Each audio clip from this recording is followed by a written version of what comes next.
Hello, and welcome to the September 2023 issue of IGIE.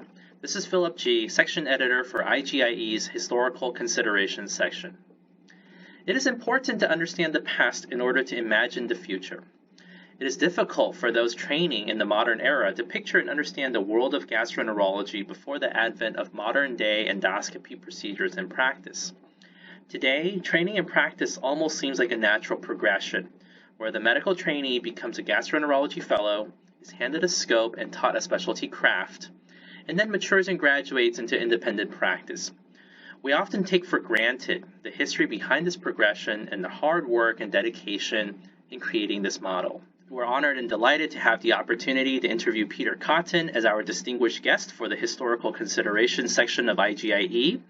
One of the greatest legends in the world of gastrointestinal endoscopy, Dr. Cotton is a renowned thought leader, master endoscopist, teacher, and mentor. Dr. Cotton's illustrious career highlights all of the central aspects of IGIE as a journal. As an innovator, Dr. Cotton is one of the most celebrated pioneers in ERCP, credited with naming the procedure and with multiple devices which bear his name. As an investigator, Dr. Cotton was first to publish many key studies in the burgeoning field of endoscopy, including multiple randomized controlled trials establishing and defining the role of ERCP in various pancreatic biliary diseases. Finally, one of Dr. Cotton's central contributions to our profession is his insight into the concept of multidisciplinary care, which led to the establishment of the Independent Digestive Disease Center service line model. With a remarkable career spanning 7 decades, Dr. Cotton has continued to make valuable contributions to our field to this day, working tirelessly to advance the frontiers of endoscopy. Dr. Cotton, thank you so much for taking the time to provide this interview. It's truly an honor and privilege. You're also an unbelievably fascinating historical figure in the world of endoscopy and a great children's storybook writer, by the way. Tell us a little bit about yourself, about your upbringing, your education, and your younger days. And just from an editorial note, some of this historical content is covered in Dr. Cotton's autobiographical memoir, which I've had the opportunity to read cover to cover. It's called The Tunnel at the End of the Light, My Endoscopy Journey in 6 Decades. Thank you, Dr. Cotton. Well, thank you, Philip. I wish my mother could have heard that. She never thought I would amount to anything. I've been very fortunate to have found a niche and my career has coincided with the revolution that flexible endoscopy has made in the field of gastroenterology. It's been a train, an express train, that I've been riding as hard as I could for a very long time. I started off actually in England, which is why I speak a bit funny. And my dad was a country doctor in a farming area, and I used to go on house calls with him into various farmhouses. That was at the time before antibiotics, so medicine was a very different scene at that time. He was single-handed for 20 years. He took 2 weeks off every year. Otherwise, he was on call 24/7 for 50 weeks, I guess. But he wasn't too busy because there wasn't a huge amount to do, to be brutally honest. His job was to be a friend, to hold people's hands when they were sick and hopefully got better or when they died, with delivering babies.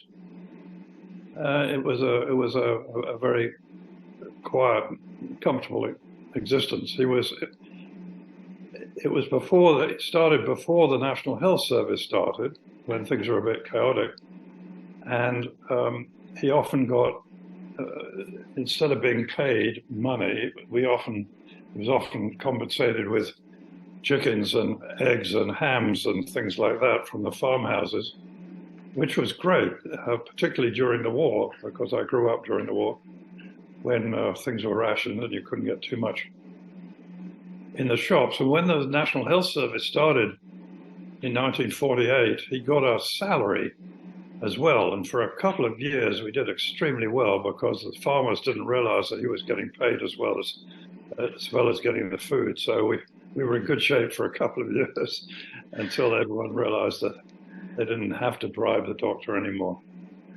I liked the respect that he had in the community. I found that when I was trying to study more abstruse things, I thought I was going to be a nuclear scientist or something. It sounded fancy, but I clearly wasn't set out for that. So I chose to get into medicine. And in those days, slightly embarrassed to say that it wasn't too difficult to get into Cambridge University and subsequently medical school in London, partly because my dad had been there and my brother had been there and my cousin had been there and uncle had been there. And it's different nowadays. You have to be rather bright to get into those places. I'm sure I had no chance nowadays. So that's where my career started.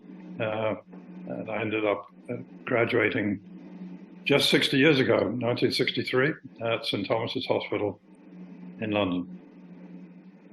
And then from there, you set off to start your postgraduate training as a registrar. Tell me a little bit about the St. Thomas, where you did your training, and then ultimately your job at the Middlesex Hospital. Well, in those days, training was not structured. Basically, there were sort of some training positions which you had to apply for them every year and move around. And I was in training for 10 years. Not because I was particularly stupid, but because to get a so-called a faculty position that was called a consultant position in England, basically the numbers of those positions were limited by the government, and you had to wait for someone to retire or die. And people weren't dying quite so frequently as they used to, so you just had to wait around. And while waiting around, you became quite senior, and as a result, actually did a lot of unsupervised work. And indeed, once I got started with endoscopy, I was running an endoscopy unit, endoscopy service, as a, quote, trainee, because none of the faculty were interested in it, at least to begin with. So it was a somewhat chaotic time moving around, but most of my training was actually still back at St. Thomas's as what they called a registrar, and then that's called a senior registrar. And I was promised a faculty position there by my mentor, but unfortunately, some reason he left the interview committee early to catch a train, and they appointed somebody else instead of me. So I had to look around. I went to 5 other interviews at different places around England for a consultant job, and ended up at the Middlesex Hospital, which is right smack bang in the middle of London, which was a fun place. It was not ideal in a number of ways, but we built it up into something that was worthwhile, at least for a while. Very good. And I do appreciate you sharing with me this video, which I will play for the audience, about some of the early days of endoscopy.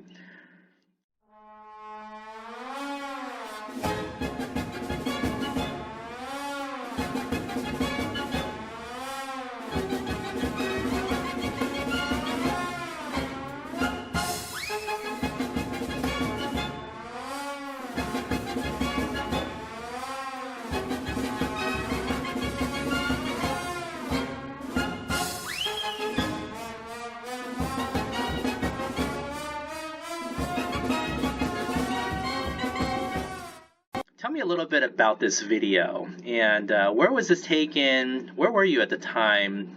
Were you already a consultant at Middlesex, or were you still a registrar, or at the Gut Hut? Tell me about this video.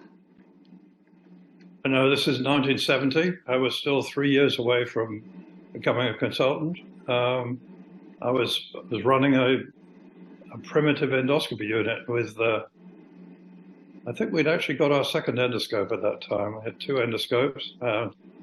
We had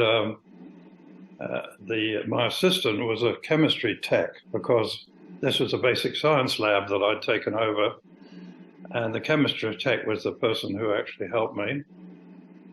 You may see her, and just a slightly jokey video.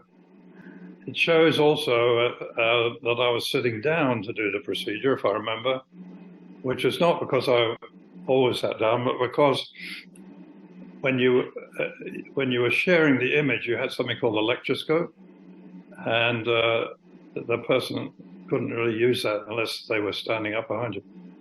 And the guy standing up behind me in the video is actually, his name was John Beals. He was a radiologist who I worked closely with, because radiologists in the early days, the video's about an upper endoscopy, but it's the early days of ERCP, radiologists were excited about it because they didn't have any other toys. They didn't have any ultrasound or CT or MR or any of those things. They just had plain films and barium and chest x-rays. And so we worked very closely with radiologists for a while, and until they got more interested in other things. And incidentally, I actually trained some radiologists to do ERCP. Some of the early ERCPists in England were radiologists running an ERCP service, which was not unreasonable because it was actually a radiological procedure until it became a therapeutic procedure. I see. And in your book, actually, there is a photo of what you had considered the Gang of Four. And within this Gang of Four, there's Peter Cotton sitting in the front, looking like a rock star, holding the scope. It's a very 1970s photo, by the way, with you guys looking like a British boy band. And was this the same crew that you worked with the radiologist? Tell me who these people, who the great Gang of Four were. Who were they? That picture was at the Middlesex. That was the primary group at the Middlesex. A wonderful surgeon called Chris Russell, who was always helpful and got me out of all sorts of scrapes, and two radiologists, one an imaging radiologist and another an interventional radiologist. So the four of us worked pretty closely together at a time when there wasn't any discussion about turf issues. None of us got paid anything for doing anything, and so there wasn't any question of competition. It was all a question of getting things done. We had plenty to do. Right. Middlesex Hospital, a university teaching hospital, 500 beds. Yeah. And as I've bored people before was saying, there were just two gastroenterologists. In fact, both of us were appointed as internists with an interest in gastroenterology. So we were both still seeing general medicine patients and taking acute call for strokes and coronaries. And also we were both doing private practice 1 or 2 days a week or evenings to make ends meet. So that kept us pretty busy, you could imagine. And particularly when endoscopy took off. I mean, before it took off, then perhaps you could have managed with just two people looking after. But once it took off, it became just very, very difficult down the road. Right. And it's interesting that you bring that up, actually, because nowadays we take it for granted that endoscopy and gastroenterology go hand in hand, and some would even consider them almost perhaps incorrectly as synonymous with each other, whereas that really wasn't the case 50 years ago. I remember some of your anecdotes about the British Society of Gastroenterology and, competing societies and merging them together. Give me a little bit of insight about that and about how the field of gastroenterology was when you started. Well, with one or two notable exceptions, the people in charge, the senior gastroenterologists at the time, were not interested in endoscopy and indeed resistant to it. Their trainees, they liked to do their work for them and also to do their research for them. And they didn't like it when their trainees suddenly wanted to go to the endoscopy lab, not the basic science lab. And then you mentioned the British Society of Gastroenterology. That was a very restricted professional society I think it's correct to say that you had to be a consultant established for a period of time, maybe 5 years before you were eligible to join the society. So it was maybe 100, 150 people at the time when we got cranking in endoscopy. And so we did, those of us who were pioneering all this stuff didn't have any sort of forum. So we formed the British Society for Digestive Endoscopy. And it went gangbusters because things were growing like crazy. And including on the staff side, the nurses as well, until we turned around one day, a few years later, to find out that we had far more members than the British Society of Gastroenterology. And I decided that, as I was president of the Endoscopy Society, 1980, I decided that this was probably not appropriate. I've thought, and I still think, that endoscopy is a tool of gastroenterologists and indeed of other people, but not a specialty of its own. Now, some people disagree with that, and there are obviously a lot of full-time endoscopists, but to me, it's just one of the things in our armamentarium which could actually disappear down the road with. Right. But anyway, so I decided that we should actually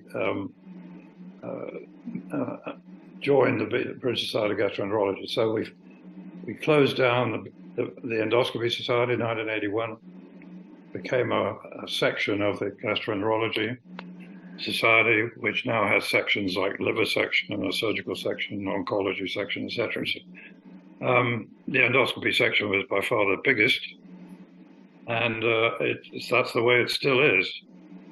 Unlike most other countries, including the United States, which have multiple different societies, which have their disadvantages in terms of their voices being a little bit spread out, and I think you lose a little bit of clout that way, but I think I'm probably given up on that battle in trying to suggest that the American societies should all merge. And anyway. Yeah, there's certainly plenty of historical precedents behind this.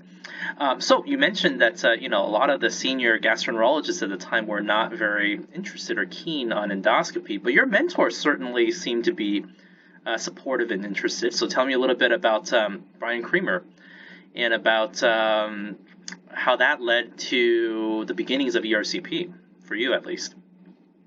Yeah, Brian was an internist with an interest in gastroenterology. Actually, he was an expert in celiac disease. And in my first time of training with him, I did more jejunal biopsies than endoscopies. He was one of the few consultants at St. Thomas's who actually took an interest in teaching and indeed in clinical research. And I was fortunate to get allocated to work with him as a registrar. But in this 10-year period, waiting for someone to die, it was common to do a thesis. It was called an MD thesis, but essentially it was the same as a PhD in this country.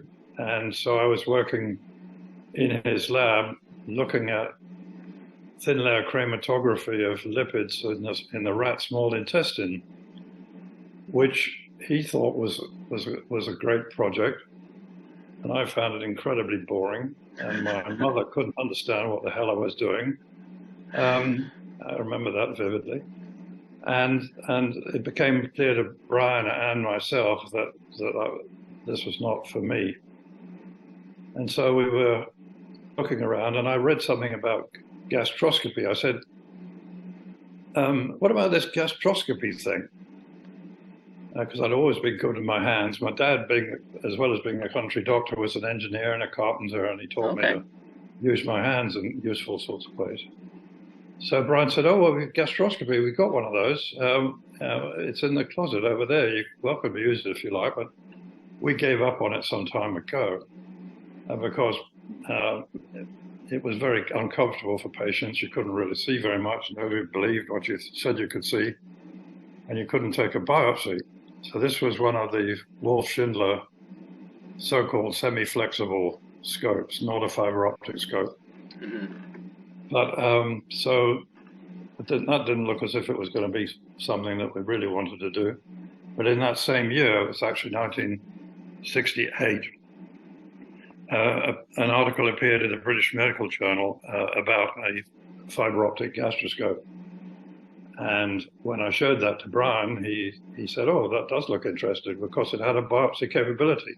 Because he liked the biopsy, he liked the biopsies, the small bowel and the stomach for that one. So he got hold of some charitable funds and bought one. And a surgical trainee and myself, who was also languishing in the gut hut, the lab was called the gut hut, pushed it down a patient without ever seeing a procedure done because no one was doing them. And but it became very obvious very quickly that the image was good, the biopsies were good, and so Brian was basically kept out of my way. He just let me get on with it, and occasionally persuaded the charitable organization that was associated with St. Thomas's to buy another scope also, including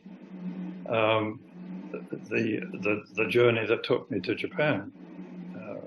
And indeed, it was Brian again who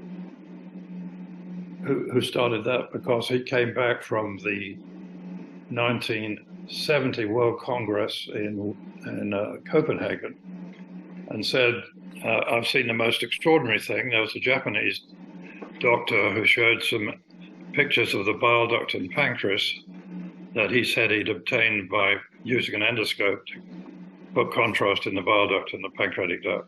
And he said, "You really need to look into that, Peter." And so he and I applied to the Cancer Research Campaign in Britain to buy a duodenoscope. And I tacked on a ticket to Japan. The Cancer Research Campaign came back saying, "Why do you need this ticket to Japan?" And we said, "Well, that's where it's at, because there's nowhere else." And so, as you will know, having read my book, I went to Japan in 1971. Right. With a little bit of a hiatus on the way. Right. And so, certainly, you found the ERCP to be very fascinating, and at the time it was not called ERCP. And nowadays, to the layperson, the name ERCP sounds complicated enough. So, tell me about the naming, and particularly, what's with the R in ERCP? Well, it had a Japanese name, which didn't translate very well. So when I came back to England, I told the nurses and everybody anyone interested, that it's going to be called pancreatic biliary cannulation, PBC, which just happened to be my initials. But unfortunately, I discovered that the liver doctors had got to PBC first, so we couldn't do that. So endoscopic cholangiopancreatography sounded okay. But the R that you mentioned, retrograde, was because there was a lot of percutaneous cholangiography going on at that time. PTC came before ERCP. And indeed, the people who enjoyed doing it thought it was much better than the ERCP for a very long time. We had a lot of arguments until some randomized trials were done. But anyway, so we called it endoscopic retrograde to contrast it with the antigrade PTC that was popular. I see. So that's how the ERCP. There were some other names banded around, but it was formally approved in the World Congress of Gastroenterology and Endoscopy in Mexico City, 1984. Right. And, in the early days of ERCP, I would imagine there really weren't very many instruments, if you will. What did you guys have? Well, there were two companies making duodenoscopes, Olympus and Machida.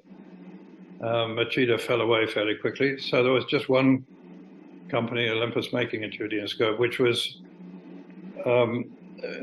pretty much the same as it is now, except that it was smaller with a smaller channel, a metal tip, which made us nervous when we started doing sphincterotomy, and not so much tip deflection. It didn't have a reverted angle of view that I suggested to make it easier to see the papilla. And the field of view was restricted to about 50 degrees, so you really had to be in front of the papilla to see it. Nowadays, with anybody in the room could see it, and some people next door. You don't have to be clever to find it. But to begin with, in the old days, you did.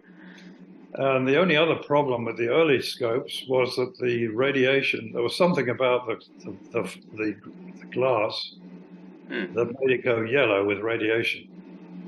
And although I didn't suffer from radiation sickness, the endoscopes did. So after about 100, you had to replace the viewing the fiber bundles, which was expensive.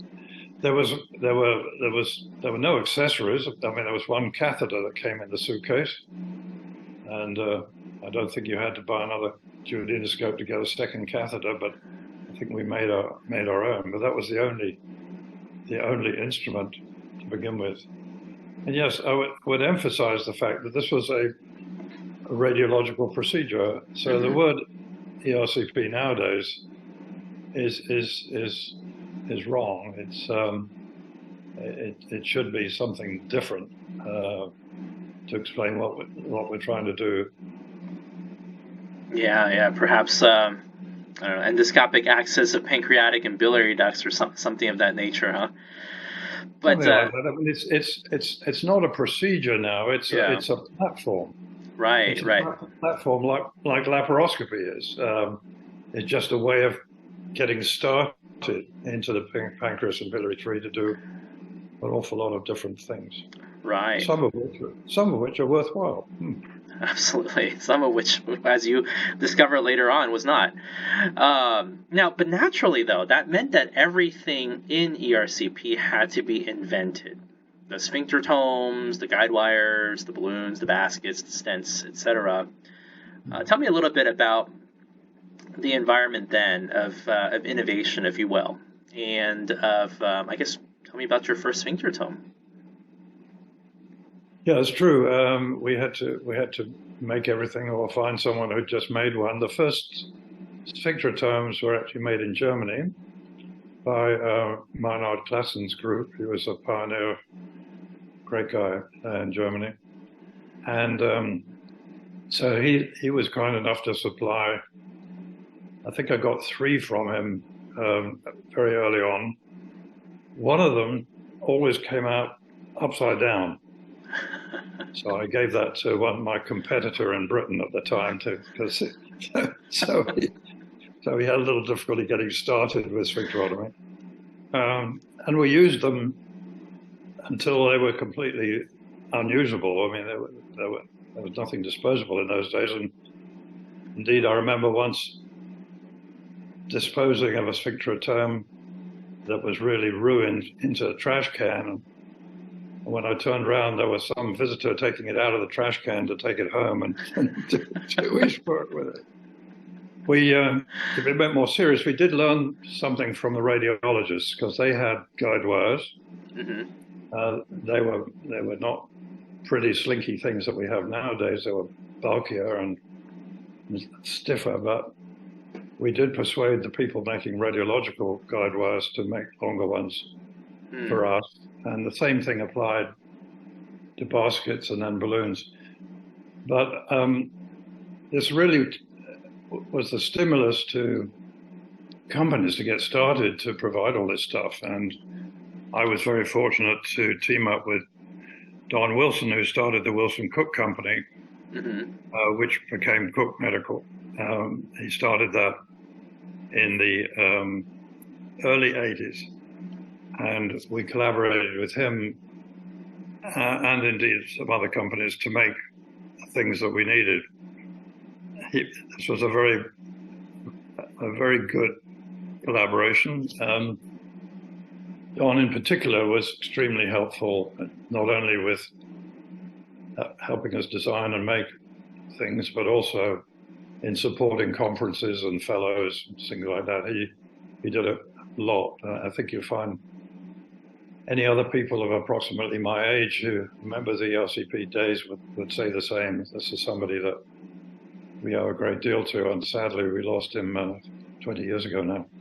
Yeah, no, absolutely. It's his name is one that comes up over and over again as one of the key impetus, I guess, for development of endoscopy, and really highlights the relationship that our field has with industry. It's rather unique, I would say, in terms of the industry relationship in GI versus in a lot of other specialties.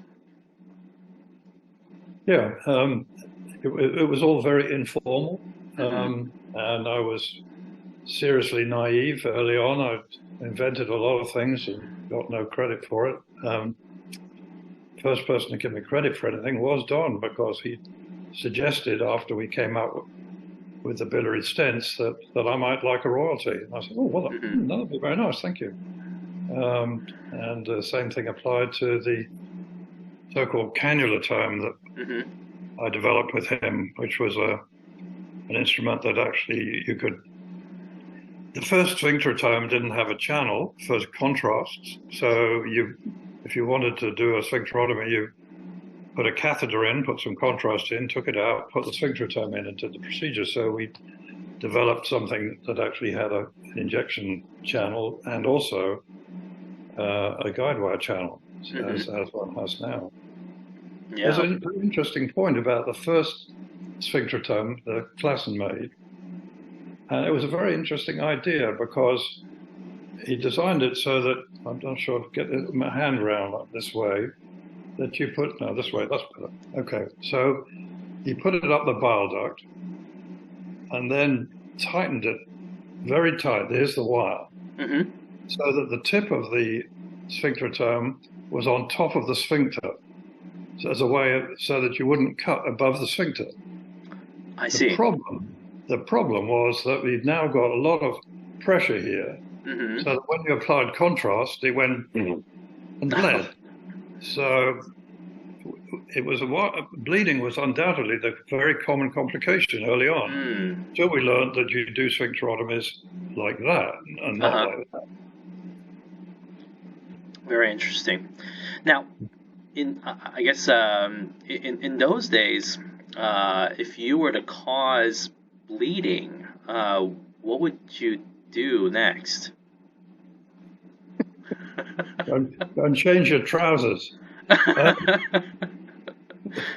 Well, we would apply. We'd apply some cautery best we could with the sphincter tube, and then call Chris Russell, my surgical friend,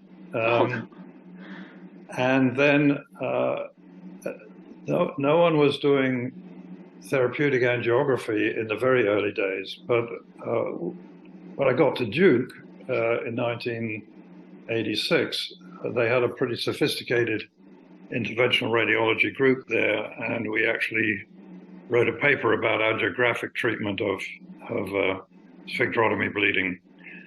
Nowadays, it's very rare, and you can deal with it in a number of ways, a tamponade or a fully covered stent or whatever now, so it's not an issue. For some reason, I don't remember pancreatitis being quite such a problem in the early days, and perhaps it was because we were mainly dealing with stones and not dealing with people with elderly people with stones. We weren't dealing with healthy people with healthy pancreases with the sphincter dysfunction type nonsense. Anyway.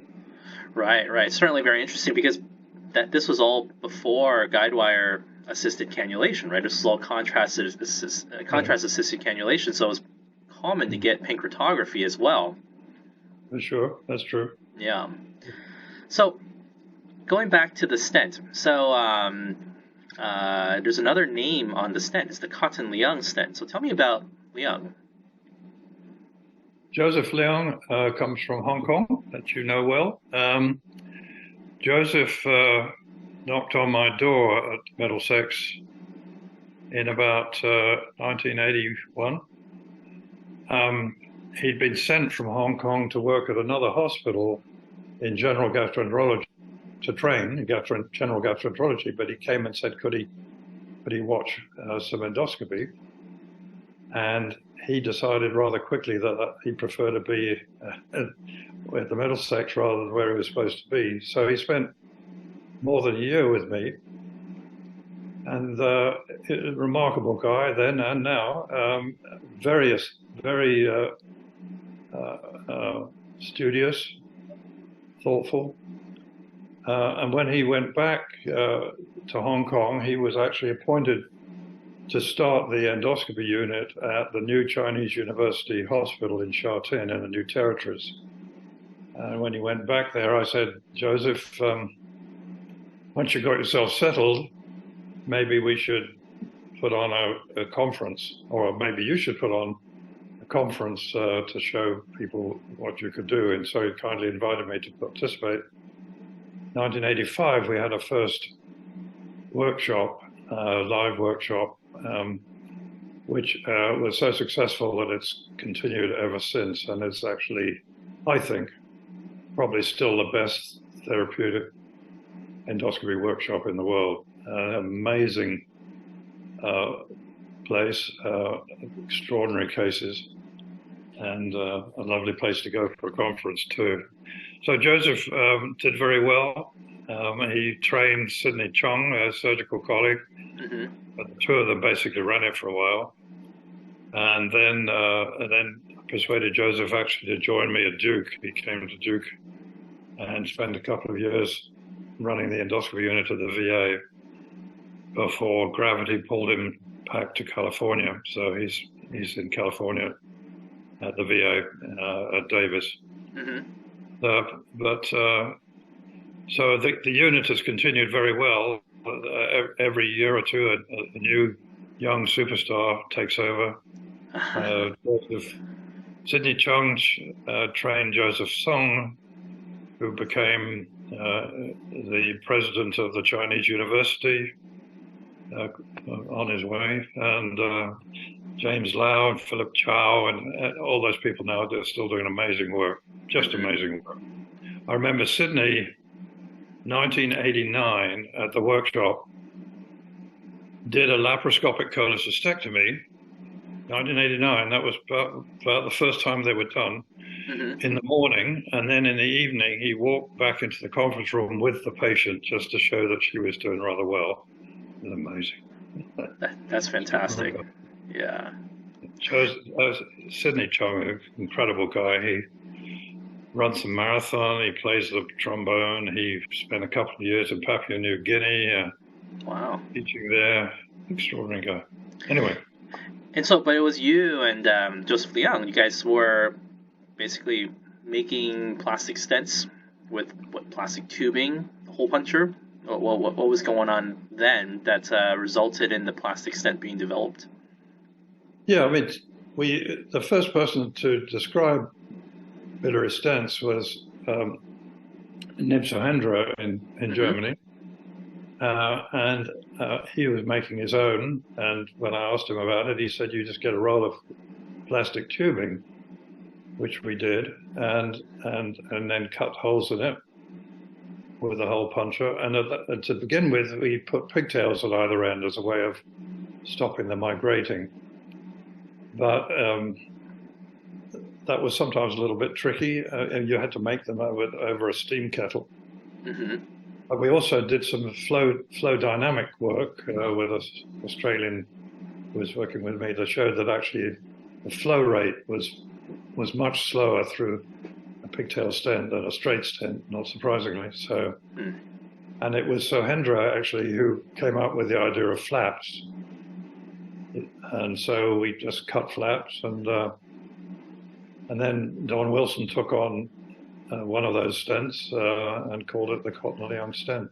Very nice, very nice.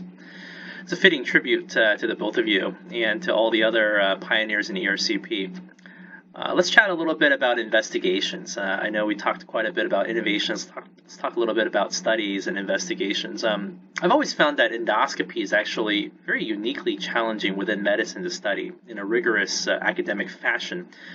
especially because technology moves quite quickly, and it doesn't stand still in a vacuum just for the convenience of your assessment. And so, tell me a little bit about challenges in investigation. Tell me a little bit about some of the things that you've done and some of your favorite projects that you've done. I know you've published poetry as well, by the way, in GIE, which I don't think any of us could ever replicate these days with their impact factor. But tell me a little bit about some of your favorite investigations that you've done over the years. Well, I guess like every young doctor, I was told that I needed to publish. And I like writing. So every time we did something new, we wrote a paper about it. So, we've done 10 of this procedure, for heaven's sake, and then, turn around, somebody had done 50. So we then wrote about, we'd done 100. And then some people started saying, so what? With some things that we did, like taking stones out of the bile duct, it was very obvious that this was a tremendous step forward. Surgeons were reporting mortality rates of 5% for surgical removal of bile duct stones. And so it was, as I said, you didn't need a randomized controlled trial to show that sphincterotomy for stones was good. But questions were raised about some of the other things that we were doing, and I was told that we needed to be a little bit more scientific. Indeed, when I got to Duke, one of my colleagues gave a lecture on bias in clinical research, and he illustrated 5 different types of bias by quoting 5 of my papers that I'd written before. It was rather telling. But for instance, 1980, I don't know which year it was, but very early on, I wrote a paper comparing the results of barium meals and upper endoscopy in the diagnosis of ulcers. And endoscopy came out of that very well, mainly because I used the endoscopy results as the gold standard. So it was not too difficult. The first randomized trial we did actually was comparing PTC and ERCP because we were determined to tell people like Sheila Sherlock, the doyen of liver disease, that ERCP was actually worthwhile. And as you said earlier on, the only problem with that study is that the people doing ERCP and PTC at the time didn't really know how to do it very well. So the results on both sides were not very good. And the complication rates were not inconsiderable. So that was kind of a waste of time. We went on to do, actually, I come back to Joseph, when we started stenting for unresectable pancreatic cancer with biliary obstruction, we thought we were doing a good job. And I put Joseph Leong on to looking at what we'd done retrospectively. And he looked back over the last couple of years and came up with a bunch of cases. And I asked him to compare those results with the surgical treatment of the same problem. And he came in rather sheep-faced to me and with the results, which showed that surgery was a lot safer than ERCP. How could that be? Then we realized this was purely an apples and oranges problem. The people getting referred for stents by surgeons were people that they didn't really want to touch.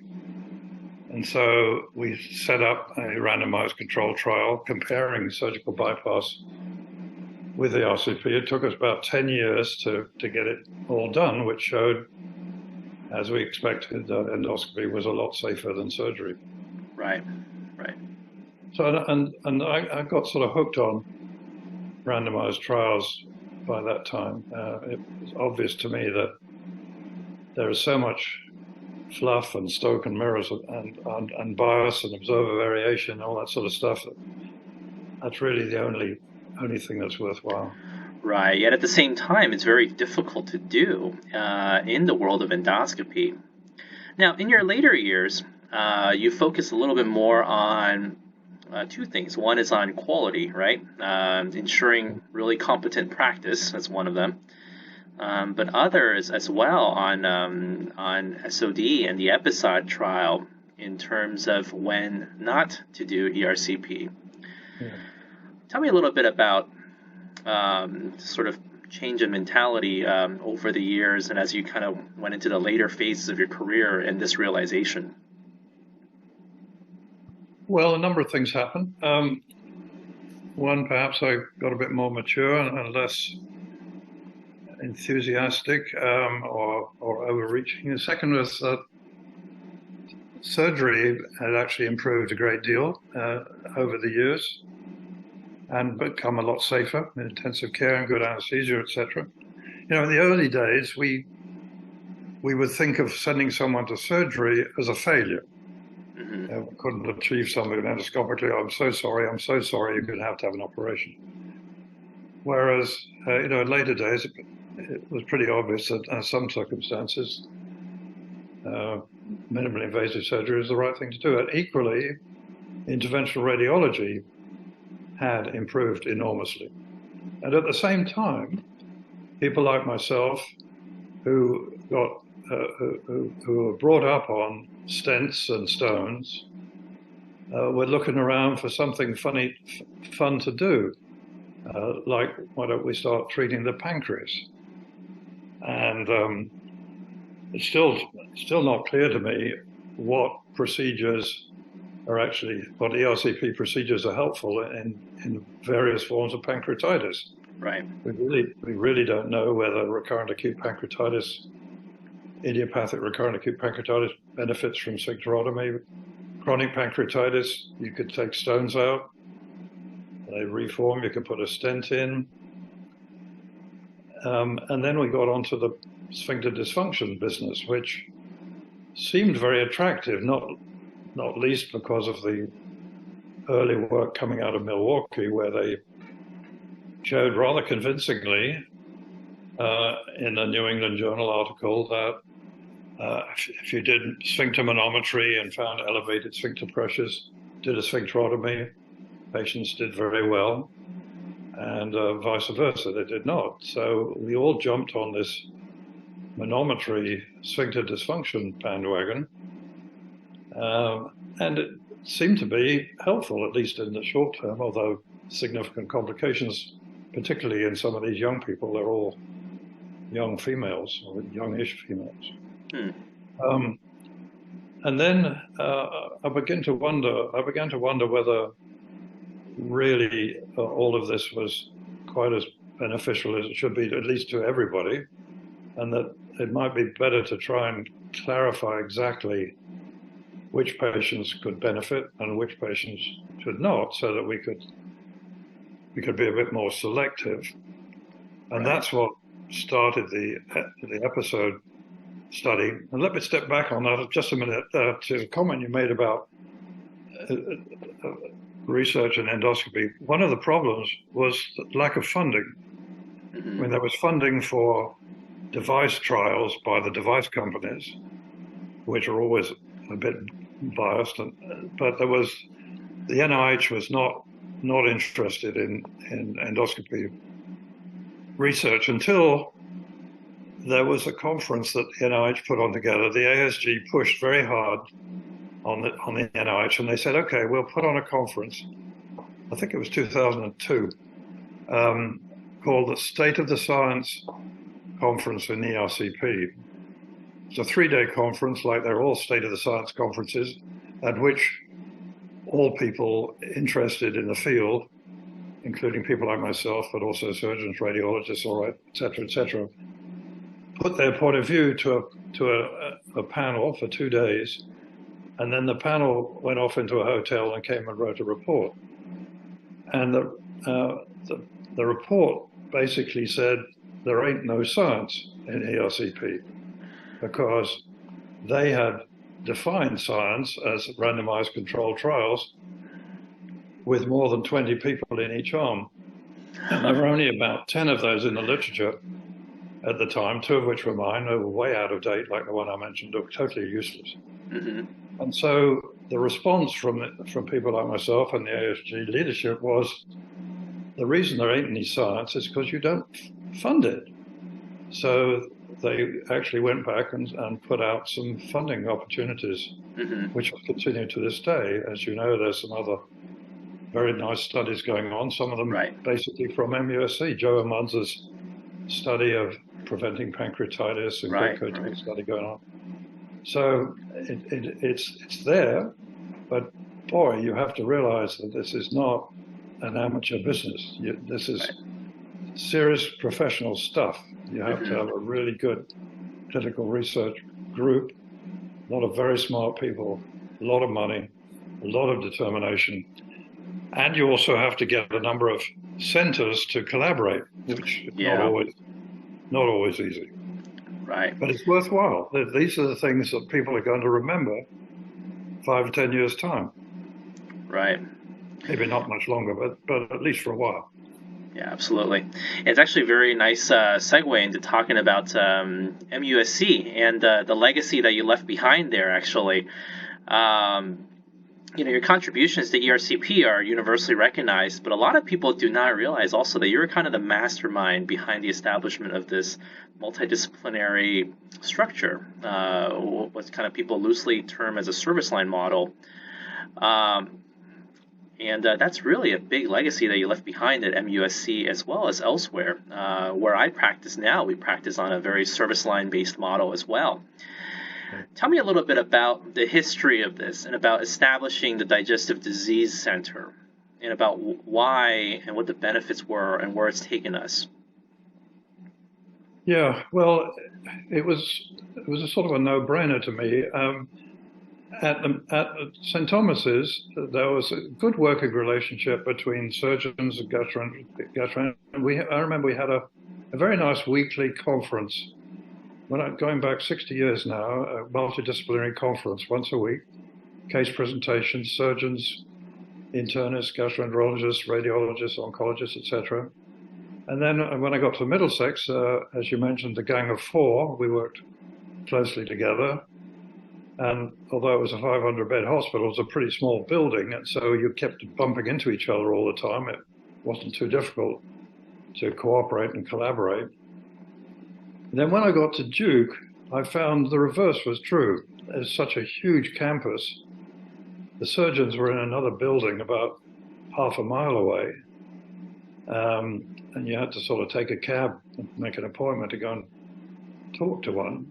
There wasn't any antipathy, I'm not saying that. It was just difficult. And the same thing with all the other specialties. And so it seemed to me that this was maybe good for teaching in an academic sense, but it wasn't a good way to treat at least complex patients who may need input from a number of different specialties. And so I wrote about that. I wrote an article in Gastroenterology in 1994. Actually, it appeared the same day I left Duke to go into MUSC, saying that I thought that the traditions going back centuries of medicine and surgery being separate silos with different cultures was now interfering with proper patient care, with efficient patient care. And I don't think anyone paid any attention to the article at the time. There was rather a negative editorial that was written by the Mayo Clinic people who thought it was a little bit outrageous. But basically, that was the reason I moved to MUSC, because my boss at Duke, Ian Taylor, the chief of GI, had been recruited to MUSC as chairman of medicine. And he said, Peter, I'd like you to come with me to MUSC and build up the endoscopy unit like you have at Duke. And I didn't really want to do that because everything was going rather smoothly. It'd been pretty tough the first few years, but with a good support and fair amount of money, we were able to build things up nicely. So we were sort of freewheeling a little bit in retrospect. But I just got remarried and got a nice new house. I didn't really immediately like the idea of moving. But he invited me down to Charleston to have a look around, and I said no a couple of times, and the offer got better. And then suddenly he said, "What about this multidisciplinary idea of yours? Why don't you come and set up a multidisciplinary center?" And that's what hooked me, quite apart from the fact that Charleston's a lovely place, and I like water as well. So that's what got me to Charleston, and the hospital and the College of Medicine, the dean, all got together and put together a package for me to develop this concept, which was basically, it was my job to provide the environment and the support staff to provide cost-effective and patient-friendly care. I was not to be in charge of the gastroenterologists or the surgeons. I was told that rather firmly, but I was in charge of making sure their work was the easiest, best possible, and that seems to have worked out. And one of the first things we did was to hire some what I call coordinators, which are now called navigators in many places, but to facilitate the flow of patients through these different avenues to get the best treatment. But I was also able, because of the package I was given, to hire some new staff, not least new faculty, not least Rob Hawes, who was a wonderful partner, and as you know, has gone on to great things now elsewhere. But a number of other people as well. So we were able to build up the staff as well as the facility, and got ourselves some nice new premises. And when the new hospital was built, we got a chunk of that. So we're all sitting in a very nice facility now, so-called Ashley River Tower. So it's worked out well, and as you say, it seems to become quite popular.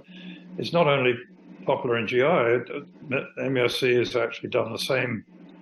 So we now have neurology and neurosurgery together, cardiology, cardiac surgery together, bone and joint together, etc., etc. It seems to work. A number of other centers. I was thinking of trying to do a survey to see how many people are doing it. There are problems. It's not, I mean, it is a great idea and it works, but matrix organizations can be tricky. And in the way it's set up at MUSC, you have a center director, as it were, and a service lines director, but you still have division chiefs and department chairs. And it's not entirely clear always who's in charge of what. And if money's involved in those decisions, that can get a little tricky.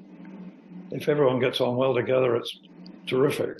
If there's people who don't, it can be awkward. It got a little bit awkward here for a while. So that's one of the issues, I think, down the road, is to how to design it so everybody is happy. For instance, we expanded the amount of practice, the amount of work coming into the hospital enormously over the first 5 or 10 years, but there was no benefit came back to the center. It all went back to the hospital or the departments in the old-fashioned way. And so when my package money ran out and I had to start going cap in hand to the dean and the hospital every year to try and continue to support the system, and it got more and more difficult. So if anyone's setting it up, they need to make sure the money flows in an acceptable way before they agree to do it. Yeah, like you said, it can be quite challenging in these settings where it can get quite messy, right? With the service chief and then with the chiefs of the departments as well, trying to, all of whom have slightly different motivations and slightly different motives, I guess, for the lack of a better term. I do have the answer to that. Yeah. And that is to get rid of the departments of medicine and surgery. Right. That's an interesting one. If the multidisciplinary system is the way to treat patients, surely it's the right way to teach people too.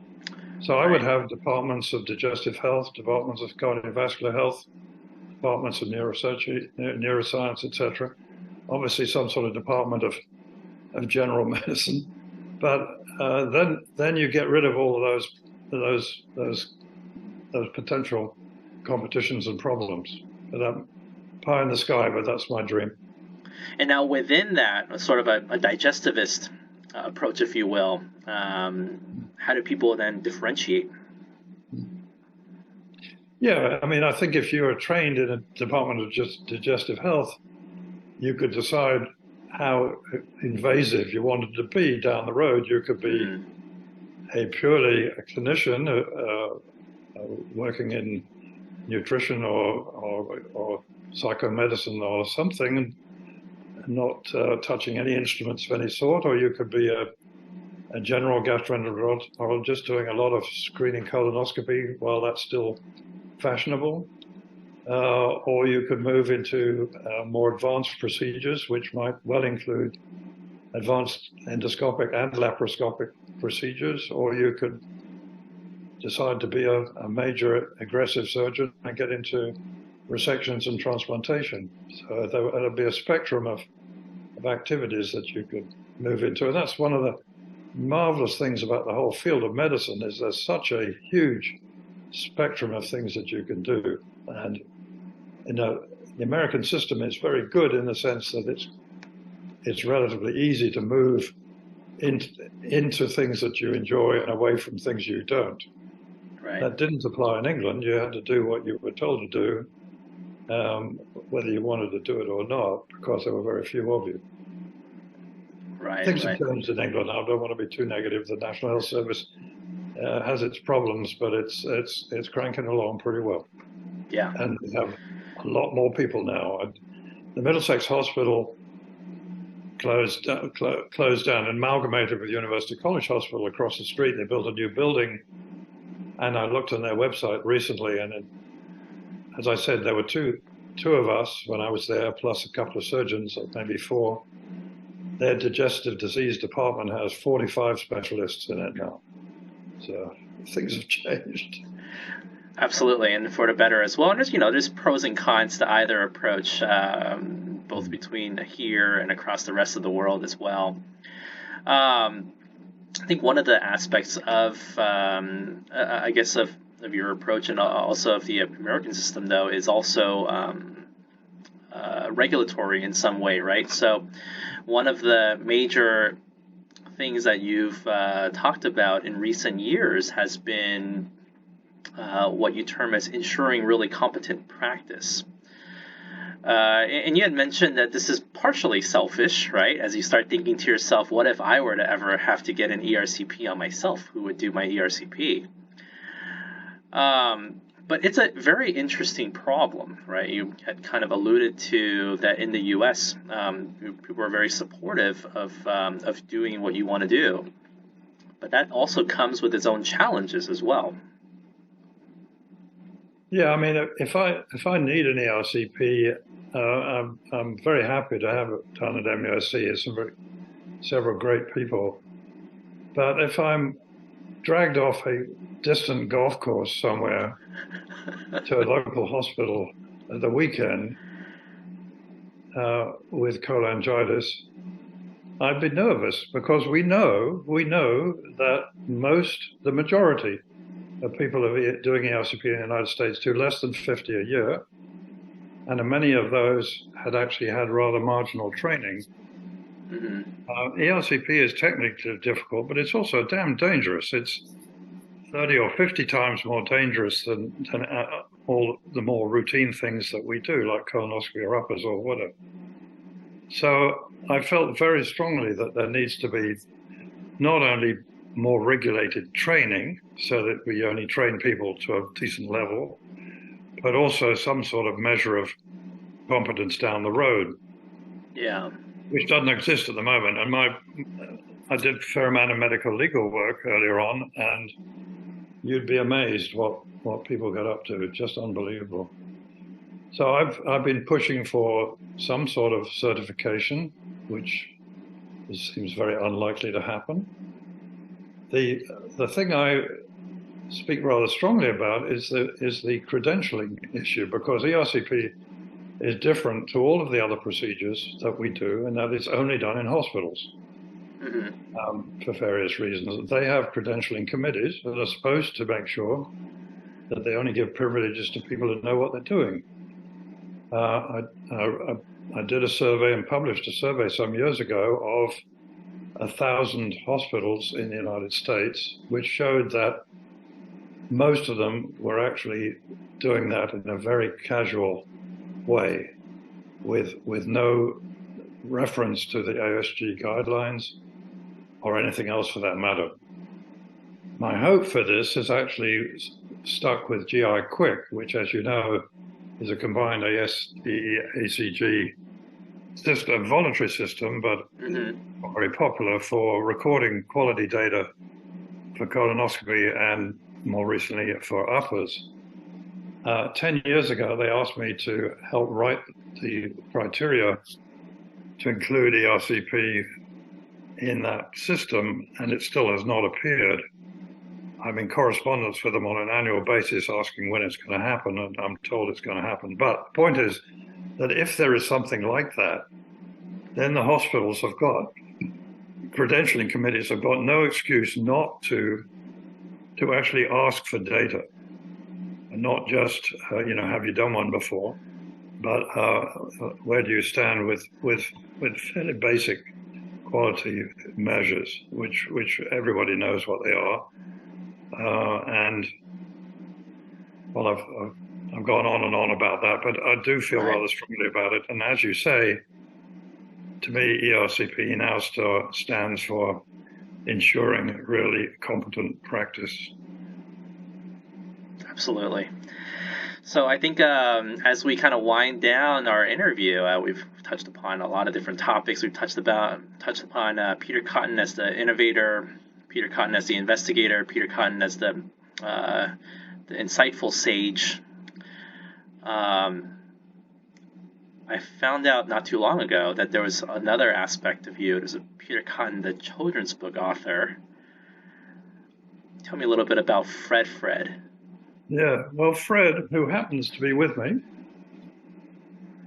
Hey, there Fred. You go. Say hello to Philip and some people. Here he is. Hello, Fred.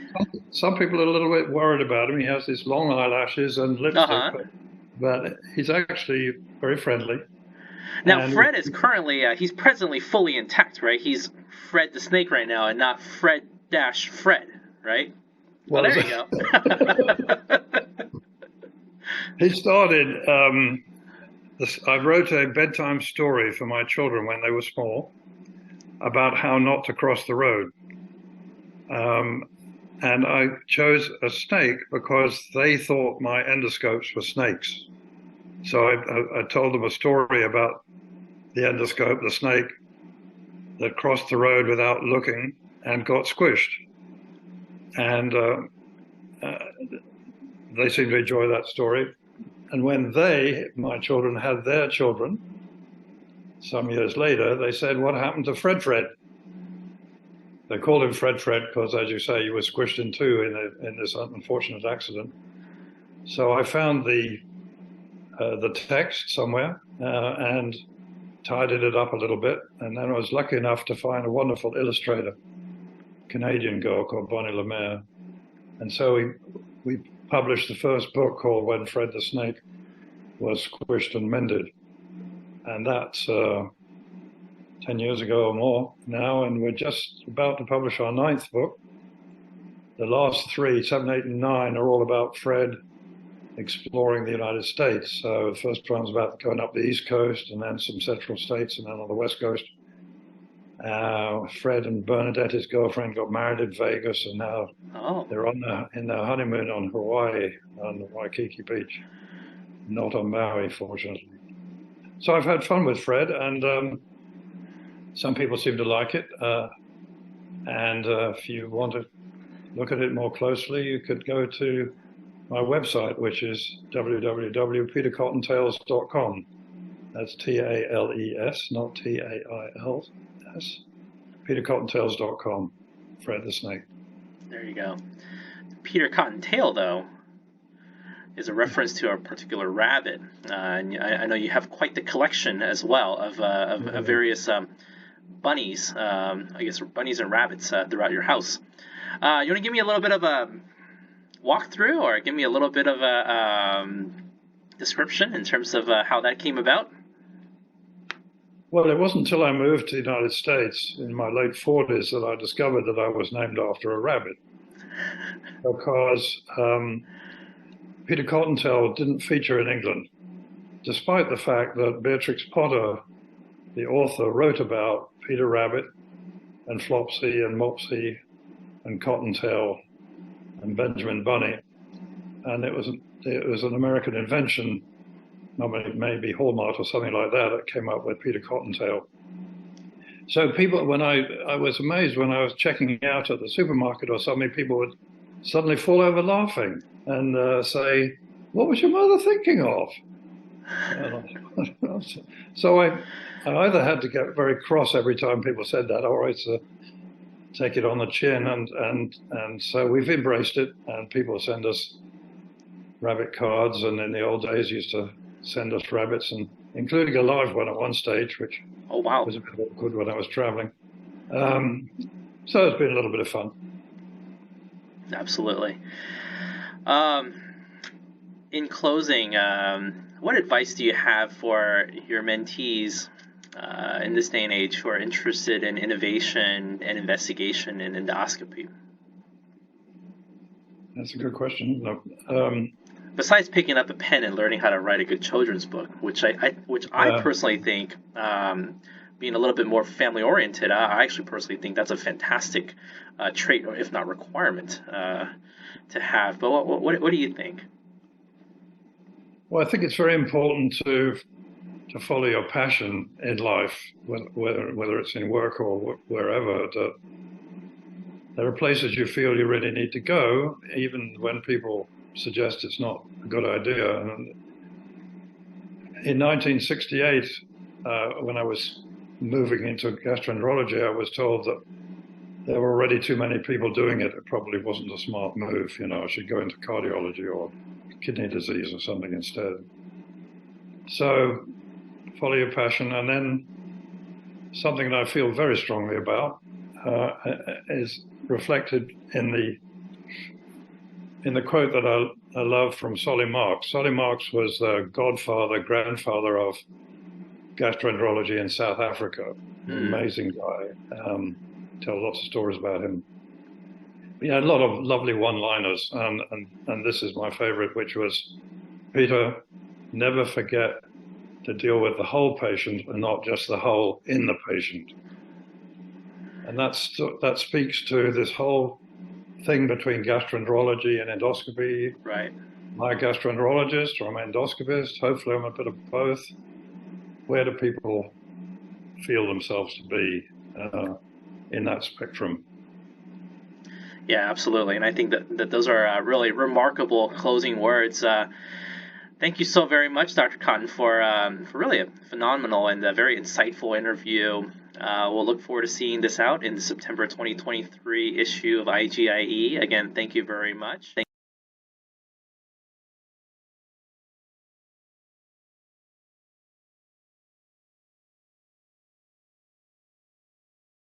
Hello there. You're looking very posh. I have to assume the part, right? I can't. Well, I can't always look like a scrub. How was your bocce championships? Did you win? Actually, my team did win. Very good. Oh, congratulations. Well, let's jump right into it. Tell me about this championship of yours, and tell me what this is all about. Well, bocce is a traditional European game, of course, played a lot in Italy and in France, and it's a very convenient one for us to have on the island. We used to play a lot on the beach, but now we've actually built a bocce court. So now the older folks on the island come and have a little fun every Sunday morning. So this time was supposed to be a special one, so that's why I had to delay a little bit. Oh, So no problem at all. That's fantastic. So did you bring the game to the island? actually, no, it wasn't my idea. It's been around for a very long time on the beach, but so one of the other owners decided they wanted to build a proper bocce court, so Oh, they I did that see. last year, and it's been well used. Very good. I can imagine. And remind me, how many people live on this island altogether? Well, there's 72 houses now. Okay. Um, and there's enough room for about 140, so it's Okay. not fully built out. And about half the houses are full-time residents, although one or two of them also have places up in the mountains of South Carolina or North Carolina or Georgia to escape the heat in the summer. I see. And the other half are second homes. The people living on the island, like us, are mostly retired professional people, which is good in the sense that they're often people who are quite knowledgeable and smart and able to help run the island, because it's basically like running a small town. We make our own water, we manage our own sewage, we have our own fire department. So there's a lot to be done on the island. We have our own ferry system, etc. I see. So there are a few younger people and a couple of with kids at school, so they have to go on the 6:30 ferry in the morning to school, which is pretty tough. But I guess there are worse commutes. Yeah, tell me why you were in Hong Kong. I was visiting family. So my wife's grandmother turned 93 last week, and so we made it to her 93rd birthday party, if you will. So that's what we were doing in Hong Kong. And we go to Hong Kong maybe about it used to be like every 2 to 3 years, but with COVID, the last time we went back was in 2017. So it's been a solid 6 years. So I first went there in 1970. uh-huh. On my way to Japan, for my initiation into the ERCP business, and it was very different then. But I fell in love with it, and used to go every year with the meetings that I ran with Joseph Leong and Sidney Chung at the Chinese University. Just loved that harbor. We used to try and stay in a hotel with a view of the harbor. Stay awake most of the night watching boats zooming backwards and forwards, and I love the food for sure. Oh yeah, the food is fantastic. So were you primarily, whenever you went, did you primarily stay on the Kowloon side or on the Hong Kong Island side? Usually on Kowloon side, usually Tsim Sha Tsui. Oh yeah. Or even down in Sha Tin when the meeting was for part of the time, but usually close to the Peninsula Hotel, but not in it. I'd have a cup of tea there, but we didn't stay there. It's a gorgeous hotel. I've heard that it's one of the few 6-star hotels in the world or something of that sort. If you stay there, you get collected from the airport in a Rolls-Royce car. Yeah. And taken back to the airport in a Rolls-Royce. It tells you something about the level of civility. Philip, I've just realized something. Yeah. When I was talking about the video, yes, I was actually talking about something else. I was talking about sitting down and something like that, which is actually another image. Now I could send you that. Let's do this then. I'm going to go ahead and share screen real quick. And we will play the video. And you can tell me about this video. So this is the video in itself.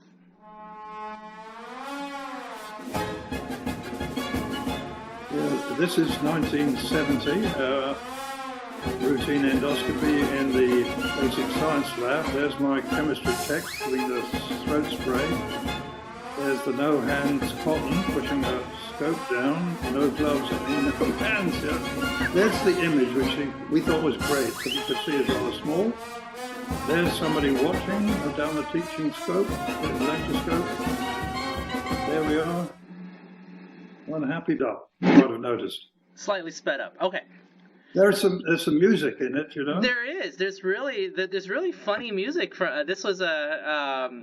Did you make this video yourself, or tell me about this video now that we have the recording going again. Who was the patient? Do you remember who the patient was? He was quite well dressed. He was certainly not in the patient's gown.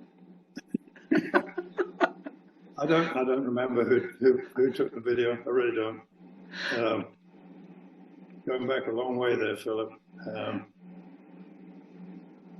Anyway, I show it. Usually when I'm lecturing to nurses, I show it. I don't often show it to the doctors. But anyway, yeah. Now, with I guess this is actually a very good question to ask you. You are quite the historian. I will say that of all the different historical considerations articles that we've put through, and just in general, you have a lot of historical recollections, photos, videos, anecdotes, stories. So I guess maybe as a mentor to me, because I'm a bit of a history buff, and that's partially why that was partially the reason why I was asked to serve as the inaugural section editor for this journal. But did you think about collecting all these photos and videos in the course of your career? Like, did it occur to you as you were doing, in the course of your career that these photos and videos that you collected would be of historical value? Or did you just collect photos and videos because you like taking photos and videos? No, I didn't think of them as historical, but I used to keep scrapbooks. So I used to collect photographs and put them in scrapbooks. I used to collect wine labels and for nice dinners and photographs of conferences and stuff. So yeah, I guess I was a keen photographer so since I traveled a lot and did a lot of things, I ended up with a lot of photographs. Actually, one of the impetus, I think, in the early days was my mother used to come and visit about every 3 months. So I used to have all my photographs and memorabilia and things. I used to keep them in a box to bring her up to date with what I'd been doing. And so she and I would sit on the dining room table and paste them into scrapbooks. And I basically kept track of them, I think, to be able to tell my mother what I've been up to. I hadn't thought about that, but basically it's what happened. Yeah. I guess now that perhaps internet connection is not as bit of problematic, you want to show me your view from your house there? Well, we could. There we go. I'll take you out on the deck if you like. Yeah, absolutely. Tell us about Deweese Island and show us the sights. This is my view. Oh my gosh. It's gorgeous. Looking out over Tidal Lake and then out to the Atlantic Ocean. Mm-hmm. This is our deck. Yeah. Wonderful. I'm sure the wildlife you get there must be incredible as well in terms of, I'm a bit of a photographer myself, but in terms of bird migrations and other wildlife that moves through this island must be incredible. Yeah, we certainly got lots of birds and lots of alligators and quite a few raccoons and a few snakes. We don't have any squirrels. Somehow there don't seem to be any squirrels on the island. They got blown off by Hurricane Hugo and never come back. We have a full-time we employ a full-time naturalist on the island to Okay. to educate us and make sure we don't do anything we shouldn't do with the flora and fauna. Sure. Sure. We put on a lot of programs for school children to come over and explore the wildlife. Really love it. We're very fortunate to be here, and it's just it's 5 minutes in a golf cart, 15 minutes in our ferry. Mm-hmm. We're 20 minutes from downtown Charleston, which is a Beautiful great city. So, right. as far as I'm concerned, we've got the best of both worlds. Yeah, absolutely. You're certainly making this an incredible sell. Maybe maybe the IGIE crew will have to pay a visit to Dewey's Island at some point in the near future. You'd be very welcome. There's no problem. This has been fun. Good Yes. luck. I look forward to seeing the fruits of your labors. Thank you very much again. It's been an absolute pleasure working with you on this project. Okay. I'll let you know when it comes out. Thanks, buddy. Take care.